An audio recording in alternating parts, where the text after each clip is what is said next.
જામનગરમાં ધાર્મિક તહેવારો દરમિયાન શસ્ત્રોના જ્યારે નિયમોને લઈને વિવાદ ગરમાયો છે। હિન્દુ સેના ગુજરાતના અધ્યક્ષ પ્રતિક ભટ્ટે મુખ્યમંત્રી અને ગૃહમંત્રીને પત્ર લખી હિન્દુ તહેવારોમાં તલવાર પરના પ્રતિબંધનો વિરોધ નોંધાવ્યો છે। તેમણે સનાતન ધર્મમાં તલવારને શક્તિ અને આસ્થાનું પ્રતીક ગણાવી અને પ્રતિબંધ હટાવવાની માંગ કરી છે અને સાથે જ મોહરમ દરમિયાન શસ્ત્રોના ઉપયોગ અંગે પ્રશ્ન ઉઠાવી કાયદો તમામ ધર્મો માટે સમાન હોવો જોઈએ તેવી રજૂઆત કરી છે। હવે આ મુદ્દે રાજકીય અને સામાજિક ચર્ચા તેજ બની છે।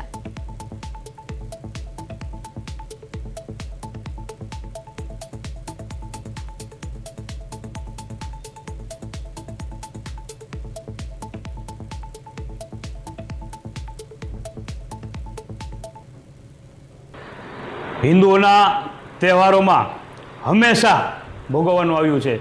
ભૂતકાળમાં છરી ચાકા ભાલા બધા ઉપર પ્રતિબંધ આવ્યો। છેલ્લા 1 વર્ષથી તલવાર ઉપર પણ પ્રતિબંધ આવ્યો। દેવી દેવતાનું પ્રતીક એટલે તલવાર, માં શક્તિની આરાધના એટલે તલવાર, અને એ તલવાર પણ હિન્દુ તહેવારોમાં હિન્દુઓના તહેવારમાં જ આવું થાય છે। હું ગુજરાતના મુખ્યમંત્રી અને ગૃહમંત્રીને પૂછવા માગું છું કે મોહરમ ચાલી રહી છે, મોહરમની અંદર છરી ચાકાની છૂટ છે, શું ધર્મ માટે પણ હવે લડત આપવી પડશે? ધર્મ માટે પણ ન્યાય માગવો